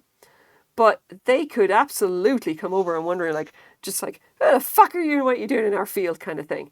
That was very much the vibe that you get from them sometimes. It's like, they're like, what are you doing here? We're curious about you. Because, like, they're literally, like, 700-kilo dogs. Huge, big-ass animals wondering, like, what the fuck are you doing here? Like, you're probably the most interesting thing they've seen all day, considering all they do is wander about the place and eat grass and poop. Let's see. Are you crocheting mask? Wrestling God 101. What are you? No. I'm not sure if a wrestling mask can be crocheted. I am not making masks. I'm actually making hand warmers. I don't know what you're I don't know if you're actually a wrestling god, but now I'm curious. Is like, is a 101 reference to like you're teaching a class on being a wrestling god or something like that? You know, cows fine, bulls not. You know, I don't know. You know, personally, I never had a problem with a bull, but then again, I never went near bulls. I thought bulls were fucking scary as shit, and I was like, I'm not gonna go anywhere near you guys. Like, just the cows were fine. The cows were just like, whatever. They were like, again, big ass dogs. It was whatever. It was whatever. But like, we just didn't really have that many bulls around. Now, oh shit, have I done this wrong? Hold on. Hang on. Have I gotten this to the right count? Oh, yeah, there we go. Hold on. So, there. Is that the final tally there? 1, 2, 3. Okay, no, I need an extra stitch. It's fine. See, you gotta be careful with this, so that and to be honest, doing this particular stitch does help in some way, so that it makes it a little bit easier to identify the last stitch of the row, because a chain obviously does not have a secondary back loop, whereas an actual half double crochet does. And it's just a little bit hard to identify. And apologies for anybody who's just come in and who does not understand like everything about crochet. I'm doing some silly shit here. Hang around a while, maybe I'll explain it a second time. At the moment, we're talking about cows. And the reason that we're talking about cows is because I am from rural Ireland and I grew up with cows. Like, not directly, mind you, okay? I just grew up in the middle of nowhere and I was surrounded by fields. There was a large selection of wildlife in the vicinity, shall we say. But the only thing that I wasn't actually in contact with, believe it or not, was pigs. And I don't exactly know why, you know? I think it maybe just the area wasn't right for it, you know? Like, the field right next to me was actually used for potatoes before... I mean, the guy sold it like years later and they built houses on it, but I can remember growing up and it was just like, oh, here you go. Let's go harvest the potatoes. So that was interesting. And hay and stuff. And like, I don't know if you guys know what it's like to kind of go playing on hay bales in a field, but can confirm it's kind of fun, especially when you pile them all up and make a little house out of them. Highly, highly recommend if you've never had the experience. They're just kind of itchy. And they're kind of a bit annoying if you fall off them, but that's about it really.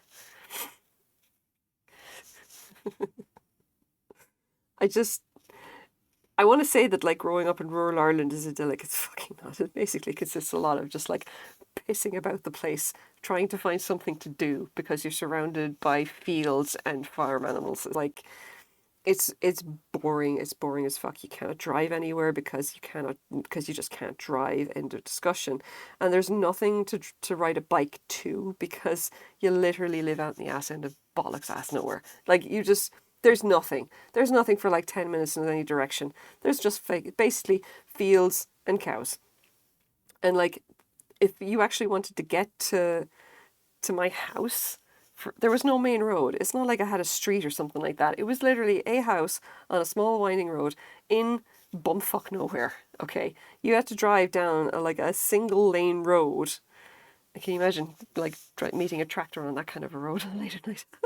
Yeah, you have to drive down that road like and just eventually like you would turn around a bend and there was my place. But yeah, it's like not like it's just real rural ass nowhere in Ireland. And this is not to say that I did not grow up in some kind of like cosmopolitan like effect or whatever like that.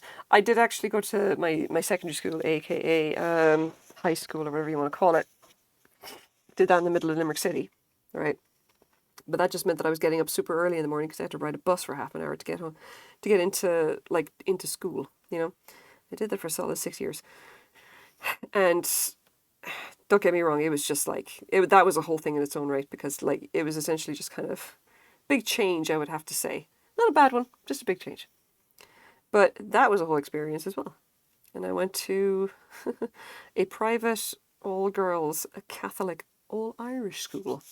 One of the hoity-toity schools, in fact, in the middle of Limerick City. And it was all in Irish. And I learned all my subjects through the medium of Irish, which is the reason why I still speak Irish today.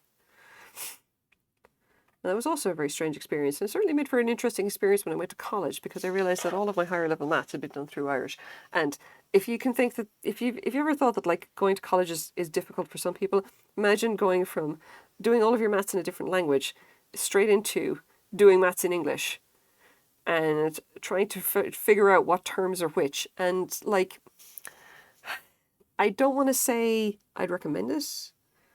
I just think it was weird, and that first year was real fucking interesting. I almost needed to get like a dictionary to translate the words, but all worked out for the best. I got a college degree that I will never use again. Come on, what is that? Yeah, okay, here we go. Like, anyway, long story short, don't go to college. College is worthwhile. Costs too much money, and I say this as someone who got a degree for free. You should do stuff like crochet instead, because in crochet you can pay $160 and become a master of crochet, apparently. And that's what I'm planning on doing. And I'm also planning on becoming the idiot who does a lot of crochet with both hands and develops patterns for both hands. And eventually, maybe more people will do more crochet with both hands. You know what? I don't know. It's going to be a thing. All right, let's see where we're at. Yeah, see, you can see how the pooling is different from here, okay? Like this pooling, okay? I started this with my right hand, okay? And then swapped over here and did it with my left instead, as it started with my left. And you can see that just the big change in like the way that the purples are all together, like there's big blocks of color all together. And in this, it's been split. Like that is the difference, just a minor difference, okay, of doing two different hands, all right? Like I think this actually should be like almost like a study of like how pooling can change depending on like where you start, okay, and depending on like different hands that you use as well. It may just be because I started in a different place and the offset is different here, or it could just be because I changed hands and like it's going a different direction. You know, it's starting a different direction. I don't know. It's like there's a combination of stuff, but you can see the difference in like how different that can be. You know, and it makes me wonder like. Part of the problem is that this pooling is, and I remember I've been bitching about this before. This pooling is designed for knitting, not for crochet. And this is obviously crochet. It's like, and I'm sure that the pooling for this, it's a sock weight. It's not meant to be anything special. The pooling for this would probably work out really well if I was doing, like knitting. It wouldn't be half as interesting. Don't get me wrong, but like. I'm sure it would be really reasonably different. Yeah.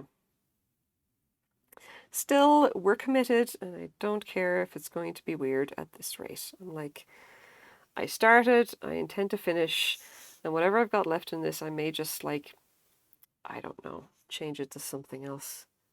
Or do a different project. You know, I don't know. I think I want to use up a lot of my little kind of sock weight yarn bits that I've got left.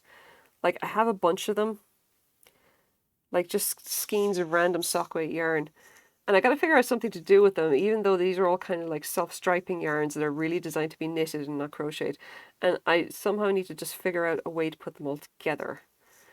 And I'm debating whether I'll just get them all together and like get roughly the same colors together and then make a sweater out using this particular pattern. And yet I don't know if that would work. Because I probably wouldn't, because like this really needs to be done in a flat pattern. Like, here's the problem with crochet, all right? If I want me to just like wax philosophical here for a minute, all right? The problem with crochet is that it does not lend itself well for flat, like for these kind of variegated or self-striping yarns. It just does not, because gauge can be so variable and crochet can be so freeform, and more importantly, stitches can be different heights. Like, it's very hard to kind of judge like what size of stitch you should try and do self-striping for. I think for knitting, you can just set, okay, here's the gauge, all the stitches are going to be this height, you're good to go. Okay? and that's it. The striping will just work because that's like you work backwards and forwards, and you know roughly the size of all the stitches are going to be the same. But like in here for crochet, I get to the end of the row. All right, let's say if this is designed for half double crochet, I got to do 2 chains, and straight away I'm going to lose some amount of yarn in order to get to the next level. And like you can't really allow for that kind of stuff. It's like a lot of stuff in crochet is very unlikely to have just like one kind of stitch. It's always multiple different stitches of different sizes that uses different amounts of yarn. So self-striping for crochet is both nightmarish and also fucking tricky, I imagine. Like I don't think I've ever seen a lot of yarn that I consider to be like self-striping well for crochet. It kind of doesn't really exist. Or at least I haven't seen it if it does exist. Let me be clear. Maybe it does. But I mean, you can see that just the difference here. It's just, it does, just the pooling is so different. I'm sure that if it was self-striping, like if you if you started in a different place, you know, for this, and if you're doing it with knitting, I don't think you'd see as big of a difference. It's just in crochet that it'll make a bigger difference or something. I don't know. I think crochet does not work well with stuff that has a very limited like length of striping. Like it works well with large like changes in color. Like if you have like a long expanse of color, like you can see in this, okay, there's the change. That's going from purple to white. And if I yank it out, there goes to pink, which means that we have that much-ish, I don't know, however much that is. There we go. That much, which is all in just the white. Okay. And like, I'm not even sure if this is really enough. I mean, it kind of works because like I'm doing a short enough stitch and like, at least there's pooling something going on. But you can see that even with this, it does not lend itself to just even the most basic kind of stitch. And I did actually initially start this just doing back and forth, and I was doing half double crochets and triples, and one on top of the other. And I did it for about 2 seconds and realized that it just did not work at all because the striping just completely balls it up, and you could not see the texture of the stitches. You can barely see it here. Okay. This does not really work considering the texture of these stitches. I should have done this in flat color. And it seems to just be a thing with crochet. It's like crochet gets to be so textured and the stitches are so much more complicated in comparison to knitting that striping yarns don't work properly at all. If they work at all, I'm not even sure if they do, because this certainly doesn't for this particular stitch. And like it really just needs to, like any kind of like flat color, or like you need to get yarn that will show up the actual texture of the stitches. It's like it's so much like not flat. Like stockinette I think is fairly fucking flat. And a lot of these striped yarns seem to be based entirely on you doing stockinette. And I mean, okay, fair dues if you want to do that, but I personally don't. That's not my jam. It's like I don't really knit. I'm not a knitter kind of a thing. I can if I feel like it, but I'm not really going to be enjoying it that much. It's like I'm going to be thinking like, when can I get back to crochet? Crochet is my thing.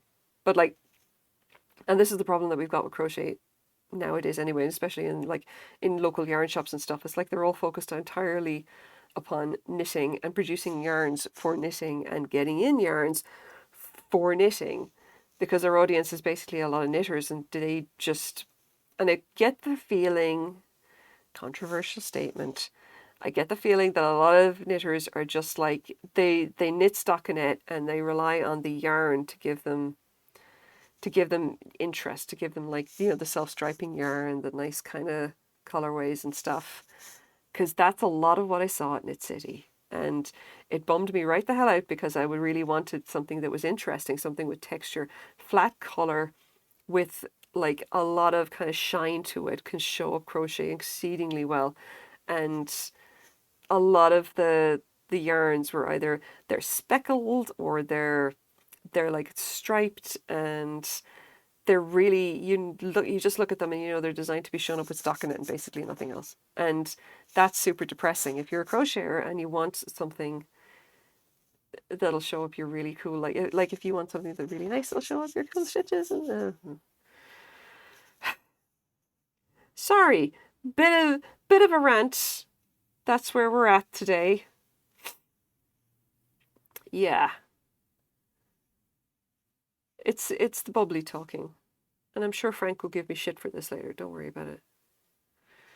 He'll do all the disapproving for all the rest of you. It'll be okay. I should probably clip that. Just me apologizing on stream for all the shit that I come out with. At some point, I swear to God, I'm going to just like, I'll just, I'll do something interesting, and I'll be a little bit more high energy instead of just fucking around with whatever the hell this is. Come on, last stitch. There we go. Just fucking around with whatever this is. I'll see what I can do. I'll do something more interesting. I will at some point get the overlay stuff fixed. I keep meaning to do that, or trying to get stream elements to work. Because like apparently that's the thing. Just stream elements is like the most basic thing, and everyone's got this kind of fun kind of like overlay stuff. And do I?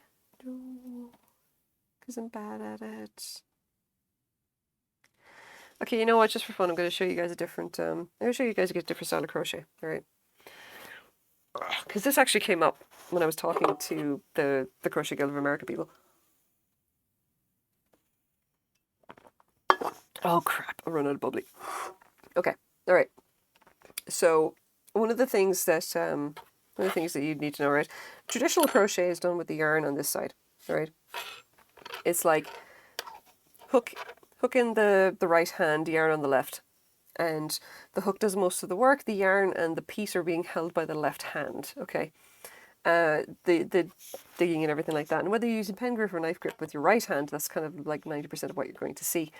Now, if you actually swap over and put the yarn on the left, then you suddenly have many more options for essentially for doing things like lace or whatever like that. And this is why I even learned the style that I did initially. But the interesting thing is that a lot of knitting styles that hold the yarn on the same side as the main working needle or whatever, those styles can be directly transferred over into crochet. And I have seen a lot of them be used in some form or another just by random crocheters, I keep looking, all right? I rarely, if ever, see the fast throw.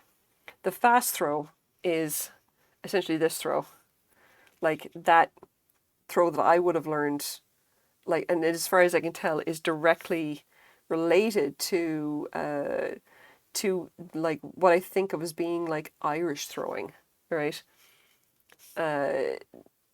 Like there is like English throwing where like you essentially throw, you put your needle in, you throw. Can't even do it now. Put your needle in, you throw. Like you can complete a stitch like that, okay?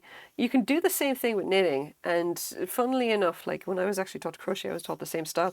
Like I was taught the fast throw, which is like this, and you flick it like, well, it's not really flicking, it's like that. You move up your hand in order to throw the yarn with like quickly. And the interesting thing about it is that like you throw around and the hook hinges to make the throw easier right there, your thumb. Okay. But this is obviously directly related to a knitting style. Okay. Now, the interesting thing is that all of the knitting styles that you can think of with the yarn on the same side as the working, like the main, like essentially the main working needle, the needle that actually pushes into the next stitch. Okay. If you're left-handed, the working needle is in your left hand. If you're right-handed, the working needle is in your right. But a lot of these can be actually directly transferred to crochet. One of those is flicking. All right. Now, flicking with knitting is basically hinging like this, like that. And you can see the movement of the hook up here and the yarn that I'm holding up here. I hold the hook here and you let it lever essentially around here. And the way that it works is that you're essentially pushing and then flicking the yarn around the top here. And it is a far lighter way of holding the hook. And I mean, I guess there's sort of like it's got tension issues. I will say you got to be careful about tension, or else you can severely bugger it up. But if you already know how to knit using this style, then well, I mean, yeah, you can do crochet exactly the same way. It's not that hard. And I'm going to try and demonstrate it a little bit easier. Like the only thing you need to be careful of is that I'm just going to move forward a bit. Like your tension would have to be fairly consistent. And I can't really show this properly because I don't have the yarn, don't have it pointed at my hands such that I can do this. And try and demonstrate it a little bit better. Now, if you even just look at this row that I've just done, it's kind of a little bit hard to see, but you might be able to tell that my tension is slightly changed from here to here. And that is directly because flicking that style, it encourages a tighter tension. Whereas the fast throw gives you better tension control overall at the sacrifice of speed. Like if I'm just doing this, this is like your bog standard knife grip. And knife grip by and large is going to be one of the fastest, it's probably going to be the fastest method of doing crochet, all things considered, because the distance between the hook and the yarn is so very little. And like as long as you don't have a whole lot of like effort to do in actually hitting the right stitch placement, because placement of stitches is essentially the major blocker in actual speed in crochet, for what it's worth. Like being able to place the stitch in the correct loop, that is the thing that will slow you down. Like that is entirely what it's about if you're going to speed. If you can, you would need to practice consistently placing the hook in the correct loop in order to get faster. And if you're working with something like granny squares or anything like that, where the hook placement is really easy because like it's, you know, huge big ass loop that you need to get the hook into, then yeah, you can go like the clappers with that. You can go super, super speedy. Something like this, where you've got to essentially aim and get in under two very specific loops here, well, that's going to be far more difficult. That means that like you need to take your time and actually just hit that. Like you can go fast and actually pull through the loops because everything after that is muscle memory. You can just grab it, pull, etc., etc. But aiming that consistently there, that is the blocker. That's the thing that's going to slow you down. So by and large, for stuff like knife grip or whatever, knife and pen grip, yeah, they're going to be quick. They're going to be super, super quick depending on the stitch. But that's mostly because like the distance between the grab, like when I grab with the yarn, it's there. It's super fast to actually pick it because when I actually shove the hook through, the yarn is right there and pull. It's always like right next to the hook when the hook actually comes through. And in other styles, that's not going to be the case. It's like the distance between the hook and the yarn is going to be a little bit farther off, especially in throwing. And the thing about throwing is that if you're doing throwing, your tension control is higher. You will be slower, but you can control tension very precisely. Not only that, if you're doing things like that are very small fiddly or with lace or whatever, and again, Irish lace, again, this is where it came from. If you're doing things with Irish lace, doing the throwing style, the fast throw, is far more precise, and it means that you have a single hand that does nothing but manipulate the piece, and that makes it much, much easier to do. Like trying to do like if you're just doing something like this where like one hand can hold the piece up and then hold the yarn, super fucking easy. All right, but if you have a tiny little motif here that you're trying to keep straight, that's a pain in the bollocks if you've got to try and hold the yarn at the same time. If you have one hand that just holds the piece and the other hand controls the yarn and the hook, that gets so much easier to do for teeny, tiny little things. So that is your random lesson on just my opinion. I guess at this point it's my opinion on crochet styles. I don't know. I know if I sound like a fucking expert or something like that. I don't know if I am. I just know that this is my experience of doing these, and I suspect this is the reason that the throwing style crochet is such a big thing in Ireland, is because it would have been easier to do if you are doing lace. Like that quality or whatever of sacrificing a small bit of speed for like a much better control over the actual piece, like, I think is definitely something. I think that's an element to it. Or that's my theory anyway. I don't know if it's a good theory, but yeah. Okay, I don't know what time it is. Okay, you know what? It's 10:30. I started early. I'm gonna go. We're gonna go raid somebody. I'm tired. I'm gonna go get it. And I've run out of bubbly, so I'm gonna go get another thing of bubbly. And I've been on for almost 2 hours. All right, let's see who we got. Who we got? Who we got? You know, I didn't actually drop too many frames this week, so that's good. Twitch, who's on? Who's still on? Blah blah blah. Ah, oh, Topher's on. Ah, he's playing Banana Sky.